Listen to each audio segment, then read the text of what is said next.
Hi, Chef Joe with Healthy Kids Inc. and today we're going to be making a garlic baked tilapia with orzo pasta. So the first thing we've done, we've got a pot of boiling salted water with a little bit of olive oil for our orzo pasta. And we're going to go ahead and drop our pasta and let it begin to cook. We've also got our oven preheated to 350 degrees. And we have some peas steaming over in the steamer for 7 to 10 minutes depending on if they're still frozen or not. So we've got those going. Give this a quick stir.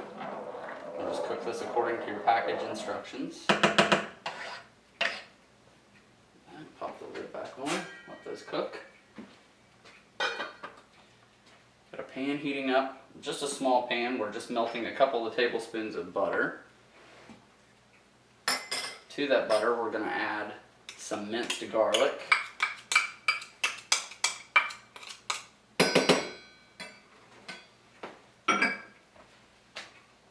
We're also adding a little bit of dried parsley. Also got fresh, so we're only using a little bit of the dried as a flavoring agent here. This is going to go over our tilapia. And add a little bit of paprika. About a teaspoon. I have our tilapia out here, portioned and ready to go. We also have a baking dish lined with a little bit of aluminum foil. And that's what this butter mixture is. We're going to put a little bit in the bottom, and then we're also going to brush some over top of our tilapia fillets before we bake them.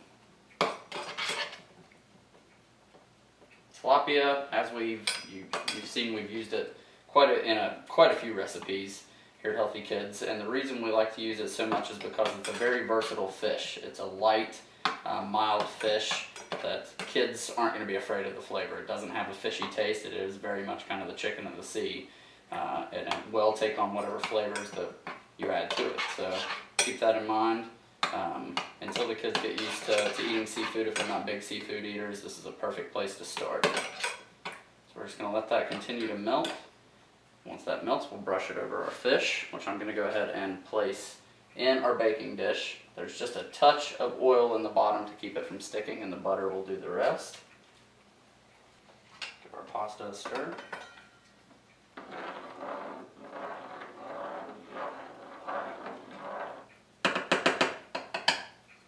And again, like we've said before, anytime we're cooking pasta, we want a salty water so that it tastes like the ocean. That way you'll end up with nice, flavorful pasta. Alright. Okay, so our butter has melted.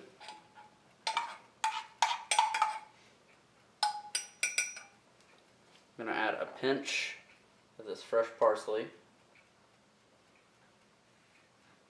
to the mix as well.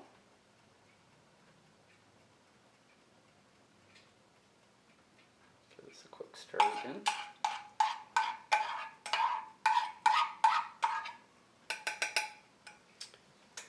Now you can take your pastry brush. We're going to brush the tops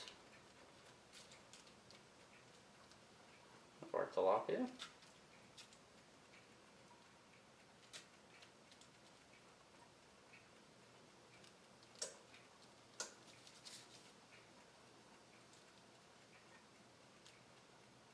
then we can pour the rest over the top. Brush it up about.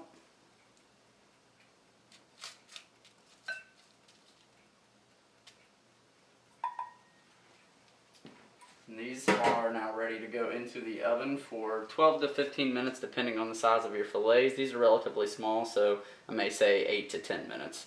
We'll give it a check then and then see if we need to continue the process any longer. So we're going to hit these into the oven.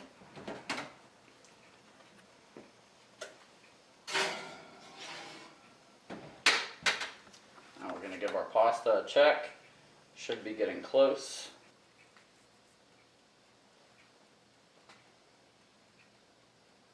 Just a couple more minutes, still a little al dente. A little bit of trivia for you. The word al dente, you hear it used all the time. It just means a slight bite to your pasta. Some dishes we want that, and some you want a little less of a toothsome quality to it. A couple more minutes on that and we will strain. So as soon as our pasta has cooked, another minute approximately, we'll drain it and then set it aside to keep it warm. We'll combine it with the peas once they have steamed, and then we'll show you the finished product in just a few minutes.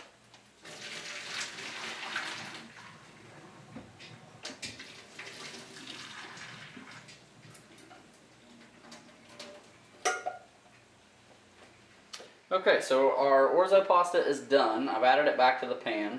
We're just going to add a drizzle of olive oil. And we're adding our grated Parmesan cheese here at the last minute. A little bit of our fresh chopped herbs. Kind of lightly fold this together.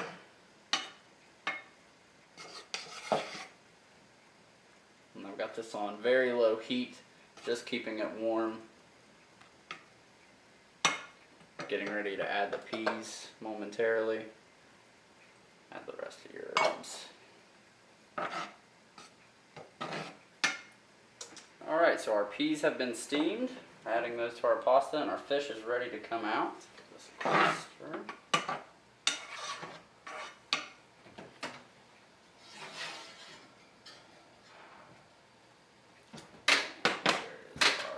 Tilapia, cooked and ready to go. So we will plate this up and show you the finished product in just a couple of minutes.